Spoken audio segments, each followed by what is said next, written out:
तो पहले चरण के मतदान से पहले आज मुख्यमंत्री योगी आदित्यनाथ ने एक तस्वीर जारी की जिसकी सियासी गलियारों में खूब चर्चा हो रही है। तस्वीर में योगी आदित्यनाथ और प्रधानमंत्री मोदी हैं और तस्वीर के साथ योगी ने यूपी चुनाव के लिए एक संदेश भी लिख दिया है। कल पहले दौर में 11 जिलों की 58 सीटों पर मतदान होना है और पश्चिमी उत्तर प्रदेश में चुनावी पारा जिस तरह हाई रहा उसने पूरे देश की निगाहें अपनी तरफ खींची। तो पहले राउंड में कौन मारेगा बाजी और चुनाव से पहले योगी और मोदी की इन तस्वीरों के मायने समझिए हमारी इस रिपोर्ट में।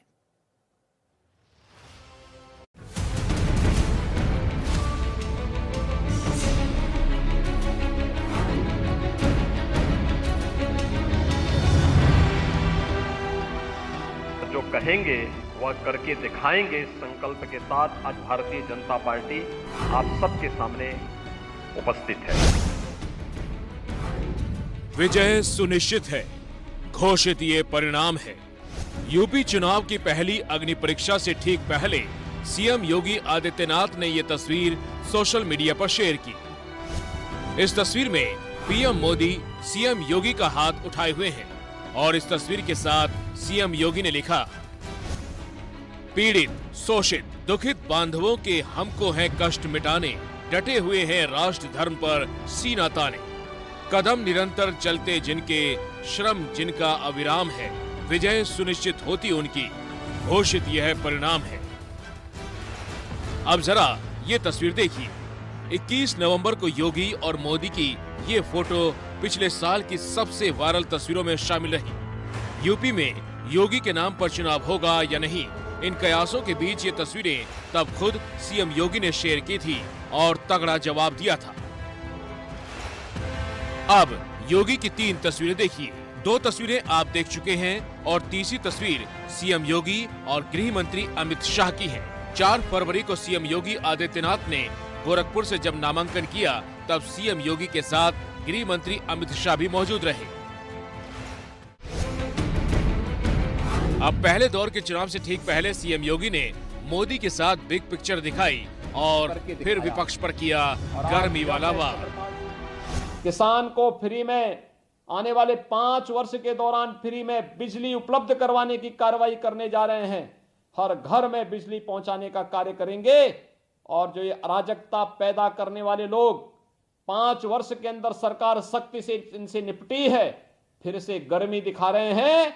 10 मार्च के बाद एक बार फिर से आने दीजिए भाजपा की सरकार को, इनकी गर्मी को भी शांत कराने का कार्य सरकार करेगी। जून की गर्मी में हम शिमला बनाएंगे। गर्मी वाला वार सीएम योगी यूपी में बार बार अखिलेश यादव और जयंत की पार्टी पर कर रहे हैं।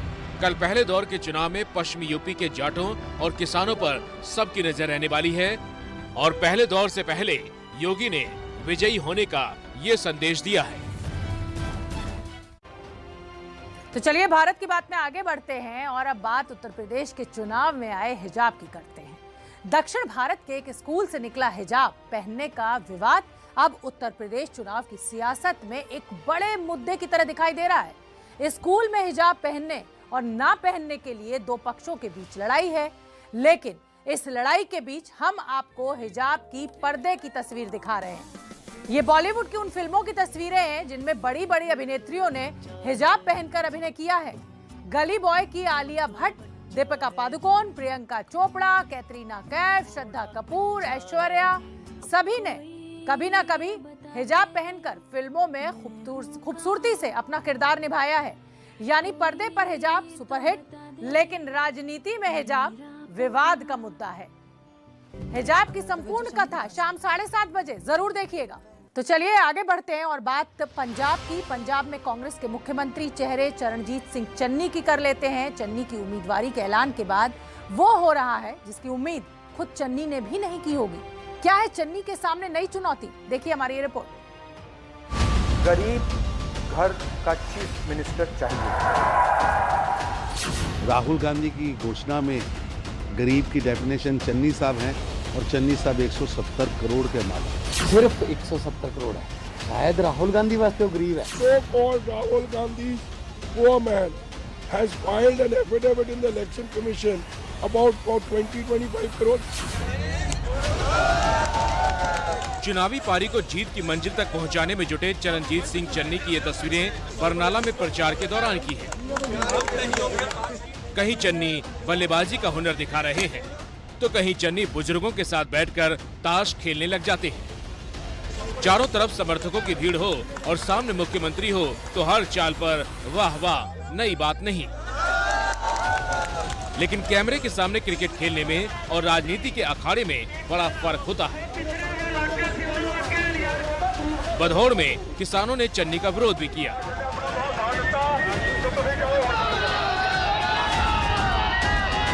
वहीं चन्नी के गरीब होने के दांव पर भी दंगल चल रहा है। सिर्फ 170 करोड़ है। शायद राहुल गांधी वास्ते वो गरीब है, क्योंकि राहुल गांधी होरी अरबां च ने, उन्होंने 170 करोड़ गरीब ही लगता होना, फिर बेचारे कोले हजे 170 करोड़ ही है। So called Rahul Gandhi's poor man has filed an affidavit in the election commission about 20-25 crore. The man is worth 500 crores. Congress party और राहुल गांधी के लिए गरीब की डेफिनेशन 170 करोड़ के मालिक चरणजीत सिंह चन्नी हैं। मजाक उड़ाया जा रहा है गरीबों का। गरीब का बेटा बताकर चन्नी का प्रचार किया जा रहा था। अब इसी गरीबी पर विपक्ष सवाल उठा रहा है। विरोधियों के हमले तक तो बात समझ में आती है, लेकिन मुख्यमंत्री का सपना देखने वाले चन्नी की मुसीबत ये है कि उन पर अपने भी सवाल उठा रहे हैं। He's a very rich man. He's a very rich man. His returns also show that, you know. So it's not good to label him as poor. He has a huge house. He has a bank balance. It is more than us. हालांकि चन्नी खुद को गरीब ही बता रहे हैं। गरीबी को लेकर हमला झेल रही चन्नी की हकीकत क्या है वो जान लीजिए। चुनाव आयोग को दिए हलफनामे के मुताबिक मुख्यमंत्री चरणजीत सिंह चन्नी के पास 9 करोड़ 44 लाख की संपत्ति है। 2 करोड़ 62 लाख की चल अचल संपत्ति है। 2007 में चन्नी के पास 2 करोड़ 19 लाख रुपए थे। 2022 में 9 करोड़ 44 लाख हो गए। पंजाब में सीएम चेहरे के ऐलान के लिए कांग्रेस ने फोन से सर्वे किया था। रविवार को राहुल ने लुधियाना में चन्नी के नाम का ऐलान किया। सिद्धू ने तो कुछ नहीं कहा, लेकिन अब उनकी पत्नी ने चन्नी के खिलाफ मोर्चा खोल दिया। Yes, irrespective of he being my husband, I would have never said if he was not capable, because I know, I believe, and his model is so good that within 6 months Punjab would have been out of this. Rahul Gandhi was misled somewhere? Yes. Channi को लेकर कांग्रेस के अंदर शुरू हुई इस खींचतान से विपक्ष को हमले का मौका मिल गया है। हालांकि अब भी कांग्रेस के लिए सबसे बड़ी चुनौती पार्टी की अंदरूनी कला ही है। संजय राउत ने लेटर बम फोड़ा है। संजय राउत का कहना है कि उन पर ठाकरे सरकार को गिराने का दबाव बनाया जा रहा है। ईडी के जरिए उन्हें फंसाने की कोशिश की जा रही है। देखिए आप इनको। पूरे देश में क्या चल रहा है मैं बताऊंगा। जो करना है आप कर लीजिए। शेर कभी गिद्धड़ों की धमकियों से डरा नहीं करते। अगर पोल खोलना है तो पोल खोले, अगर वो पोल खोलेंगे तो हम भी उनके डबल पोल खोलेंगे। महाराष्ट्र के सियासी गलियारों में कुछ इसी तरह पोल खोलने की धमकी पर राजनीतिक घमासान मचा है। विवाद उद्धव ठाकरे की पार्टी शिवसेना के संजय राउत की उस चिट्ठी से हुआ जो उन्होंने उपराष्ट्रपति वेंकैया नायडू को लिखी।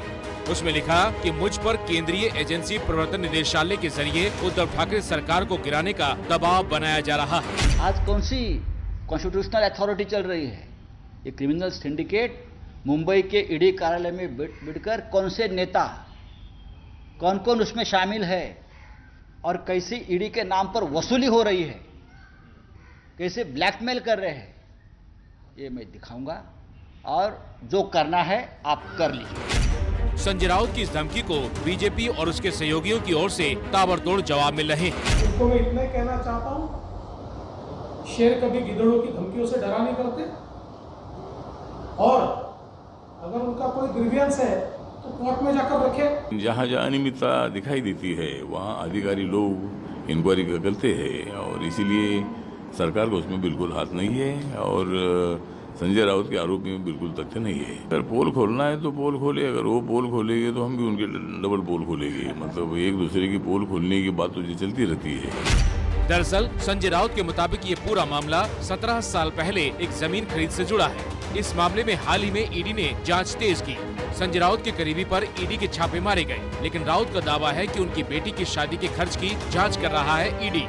संजय राउत के मुताबिक जिस वेंडर ने शादी में काम किया उसे भी परेशान किया जा रहा है। संजय राउत के इन दावों पर उनकी सहयोगी पार्टी एनसीपी भी सामने आ गई। लोगों को डराकर सत्ता परिवर्तन करने का खेल महाराष्ट्र में चल रहा है। राउत जी को डराया गया, कई मंत्रियों को डराया जा रहा है, ये सच्चाई है। हमें लगता है भारतीय जनता पार्टी की गलतफहमी है। ये महाराष्ट्र है, दिल्ली के तख्त के आगे कभी नहीं झुका। महाराष्ट्र में शिवसेना, एनसीपी और कांग्रेस की महाअघाड़ी की उद्धव सरकार है और ये पहली बार नहीं है जब बीजेपी और उद्धव सरकार के बीच नोकझोंक हुई हो। बीजेपी के नारायण राणे ये दावा कर चुके हैं कि मार्च तक उद्धव ठाकरे की सरकार गिर जाएगी। आज ढूंढेंगे उन सवालों का जवाब जो देश में हिजाब विवाद के बाद उठ खड़े हुए हैं। कर्नाटक के कॉलेज से आई एक तस्वीर पूरे देश में पहुंच चुकी है। हिजाब को लेकर विवाद में हिंदुस्तान दो धड़ों में बटा हुआ नजर आ रहा है। एक वो जो हिजाब के साथ है और दूसरा वो जो खिलाफ है हिजाब के। लेकिन सच और सही तो सिर्फ एक ही बात हो सकती है। देश नियम से चलता है, कानून से चलता है, संविधान से चलता है, अभिव्यक्ति की आजादी से चलता है और इन्हीं आधार पर आज देंगे उस सवाल का जवाब जो आज पूरा देश मांग रहा है।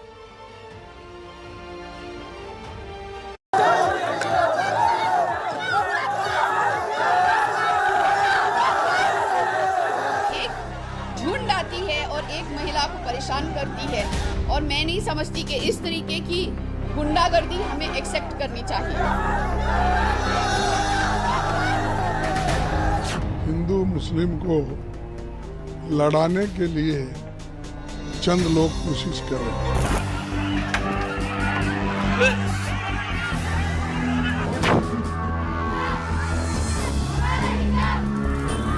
इस तरह के आइसोलेटेड इशू से भारत को बदनाम करने की कोशिश नहीं होनी चाहिए। Every religion has a freedom. Every religion has a freedom.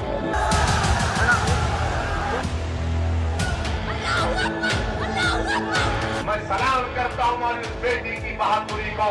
उस बच्ची ने उन नौजवानों की तरफ देख कर पुकार कर कहा, अल्लाह अकबर, अल्लाह अकबर, अल्लाह अकबर। ये तस्वीर परेशान करती है क्योंकि ये किसी पॉलिटिकल कैंपेन का हिस्सा नहीं है। ये एक स्कूल की तस्वीर है जहां हिंदुस्तान की युवा पीढ़ी अपने भविष्य को संवारने के लिए जाती है।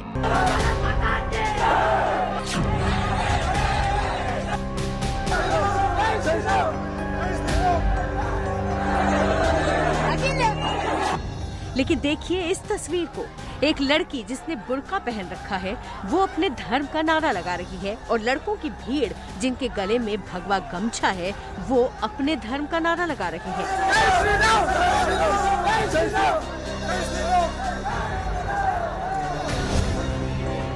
ये तस्वीर क्यों सामने आई, इसकी कहानी क्या है, नियम क्या है, सही क्या है और गलत क्या है, हर सवाल का जवाब देंगे। लेकिन सबसे पहले 1 मिनट का वो वीडियो जरा तफसील से देखिए जो इस वक्त देश की संसद से लेकर सड़क तक पसरे हंगामे की इकलौती वजह बना हुआ है।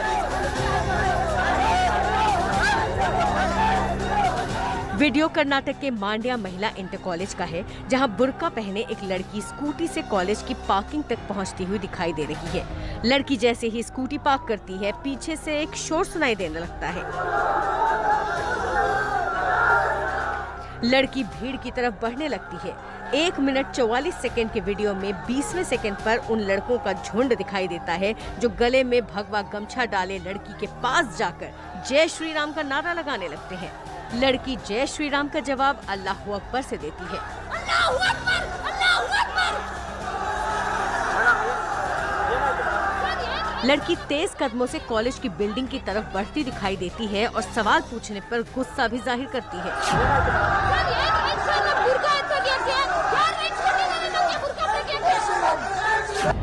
वीडियो में 2 पुरुष मामला शांत करने की कोशिश करते दिखते हैं।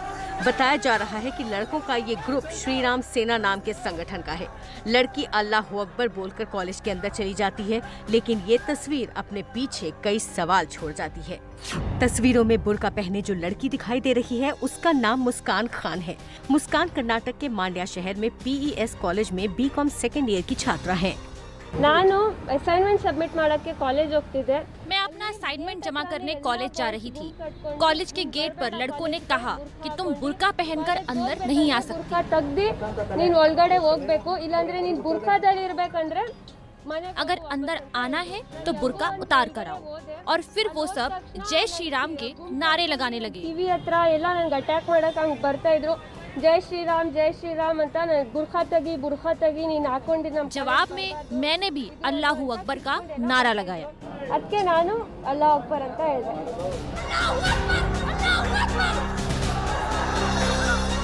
तस्वीर जरूर कर्नाटक के उडुपी के PU यानी प्री यूनिवर्सिटी कॉलेज से आई है, लेकिन ये विवाद 2 महीने पुराना है. कॉलेज में हिजाब पहनने को लेकर शुरू हुआ विवाद पहले कर्नाटक के अलग अलग हिस्सों में हिंसा और पथराव के तौर पर फैला.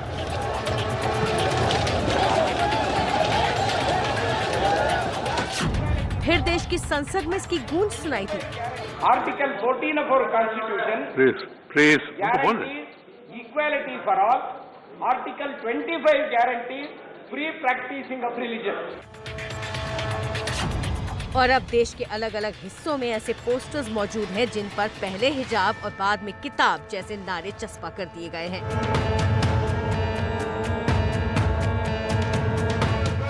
देश के अलग अलग राजनीतिक दल कर्नाटक में हुए विवाद पर प्रतिक्रिया दे रहे हैं. प्रियंका गांधी का बयान सुनिए. एक महिला का अधिकार है, वो बिकिनी पहनना चाहे, वो हिजाब पहनना चाहे, वो घूंघट लगाना चाहे, वो साड़ी पहनना चाहे, वो जीन्स पहनना चाहे. इसमें कोई राजनीति की बात नहीं और ना होनी चाहिए. किसी का अधिकार नहीं है कि वो एक महिला को कहे कि तुम ये पहनो. प्रियंका ने दलील दी कि अधिकार महिलाओं को संविधान ने दिया है, लेकिन असली सवाल तो ये है कि अधिकारों का उल्लंघन आखिर कौन कर रहा है.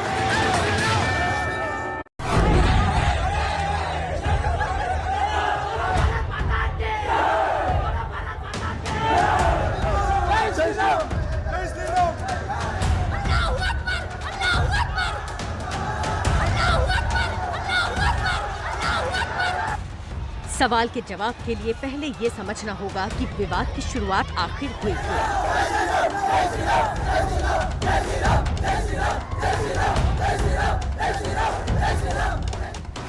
विवाद की शुरुआत पिछले साल दिसंबर महीने में हुई, जब कर्नाटक के उडुपी कॉलेज की महिलाओं ने कॉलेज प्रशासन के फैसले का विरोध शुरू किया. दरअसल कॉलेज प्रशासन ने महिलाओं को क्लासरूम के अंदर हिजाब पहनकर बैठने से मना कर दिया था. इसके बाद कर्नाटक के दूसरे कॉलेजों में हिंदू छात्रों ने विरोध शुरू कर दिया. उनकी मांग थी कि अगर मुस्लिम लड़कियां हिजाब पहनकर क्लास में बैठेंगी तो वो भी भगवा गमछा ओढ़कर आएंगे. लेकिन विवाद ने तूल तब पकड़ा जब उडुपी कॉलेज की छात्राएं 31 जनवरी को क्लासरूम में हिजाब पहनने की मांग को लेकर हाईकोर्ट पहुंच गईं। 5 फरवरी को कर्नाटक सरकार ने शिक्षा संस्थानों में ऐसे कपड़ों पर रोक लगा दी जो समानता और कानून व्यवस्था को भंग करने का काम कर रहे थे।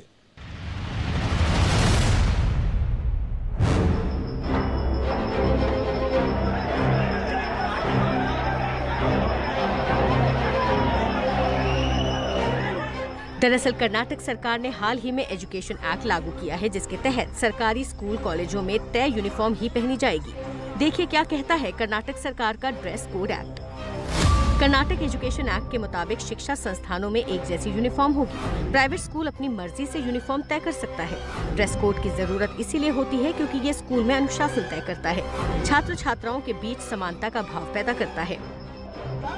लेकिन हिजाब न पहनने को मौलिक अधिकारों के उल्लंघन के तौर पर पेश किया जा रहा है और ऐसा करने में असदुद्दीन ओवैसी जैसे नेता सबसे आगे हैं।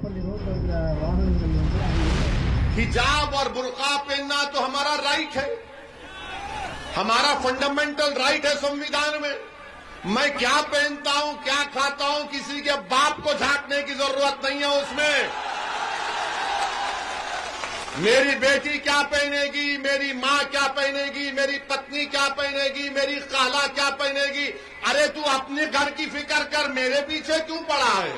सवाल ये है कि स्कूल कॉलेज में ड्रेस कोड लागू करना मौलिक अधिकारों का उल्लंघन कैसे हुआ। शिक्षण संस्थानों को अपने ड्रेस कोड लागू करने का अधिकार है और ये ड्रेस कोड हर धर्म पर लागू होता है। अधिकारों की समानता तो सामाजिक, आर्थिक और शैक्षणिक आधार पर नापी जानी चाहिए। बताएं, हिजाब पर जो कम्युनल हंगामा और हॉरर है वो किसी के लिए भी ठीक नहीं है। जहां पर कि यहाँ के चाहे आर्थिक हो, सामाजिक हो, शैक्षणिक हो, उनके अधिकार सभी की सुरक्षित है और समानता के साथ हैं और बराबरी के एहसास के साथ सब लोग रह रहे हैं। अनफॉर्चुनेटली किसी भी इंस्टीट्यूशंस के डिसीजन पर, किसी भी इंस्टीट्यूशंस के जो है डिसिप्लिन पर, किसी भी इंस्टीट्यूशंस के डेकोरम पर जो है वो कम्युनल कील ठोकने की जो लोगों की आदत है, तो उनके दिमाग ही कम्युनल कील से ठुके हुए हैं, इसलिए वो कम्युनल कील ठोकते हैं।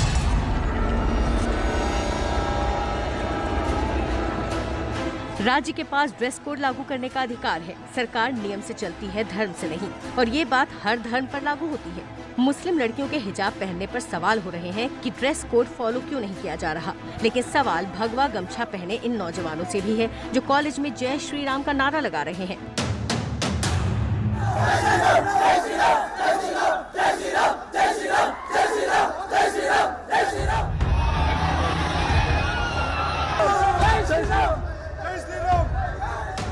पढ़ने लिखने की उम्र में धर्म के ठेकेदार क्यों बने हुए हैं युवा?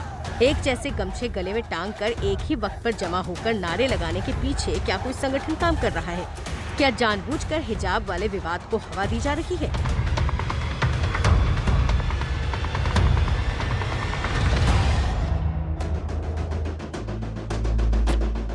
हालांकि अलग अलग राजनीतिक दल इसी बात का इशारा कर रहे हैं। वहाँ जो ये हिजाब का इशू कर दिया है वो जानबूझ के पर्पसली वोट पोलराइज करने के लिए और खास करके हिंदू मुस्लिम को लड़ाने के लिए चंद लोग कोशिश कर रहे हैं। बिल्कुल, आप हमारे सिख भाइयों की पगड़ी के ऊपर भी एतराज कर देंगे। परसों को आप हमारे बुर्के के ऊपर भी एतराज करेंगे कि पूरा उतार दो। ये सिर्फ हिजाब और बुर्के की बात नहीं है, हिंदुस्तान की दो बड़ी आबादी के बीच में टकराव पैदा करने की साजिश है। सिर्फ कांग्रेस ही क्यों, कल संसदीय कार्य मंत्री प्रहलाद जोशी ने कहा था कि ये मुद्दा बिना राजनीतिक समर्थन के नहीं उठ सकता। वही लोग कर रहे हैं, हम तो सीधा सीधा उधर है प्रिंसिपल, उनको समझाया था ऐसे ड्रेस कोड पालन करो, ड्रेस कोड के साथ ही आप कॉलेज में आओ करके। उनको विरोध क्यों करना? तो एक लड़का लड़की या छात्र या एक छात्र, whether it is a girl student और ए बॉय स्टूडेंट, अपने आप कर सकते थे, बिना कोई पॉलिटिकल सपोर्ट के बिना कर सकते क्या? लेकिन देश में उथल पुथल मचाने वाले इस विवाद के बाद कर्नाटक की ताज़ा तस्वीर क्या है, इसकी गवाही आपकी टीवी स्क्रीन पर मौजूद है।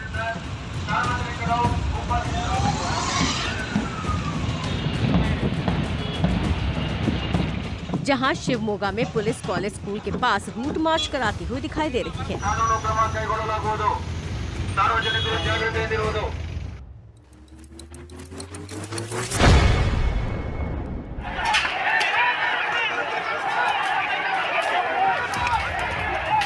दरअसल विवाद के बाद कर्नाटक के कई हिस्सों में हिंसा शुरू हो गई थी। हिंसक झड़प के बाद भीड़ के जमा होने पर रोक लगा दी गई और स्कूल कॉलेजों को 3 दिन तक बंद रखने का आदेश दिया गया है।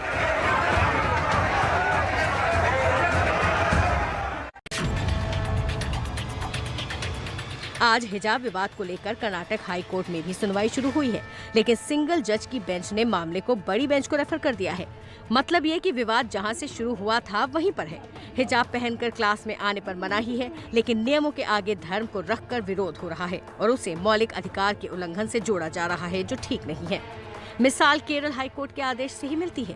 2018 में केरल हाईकोर्ट ने स्कूल यूनिफॉर्म के तौर पर 2 छात्राओं के हिजाब पहनने की याचिका को ये कहते हुए खारिज कर दिया था कि याचिकाकर्ता संस्थान के अधिकारों पर अपने व्यक्तिगत अधिकार नहीं थोप सकता।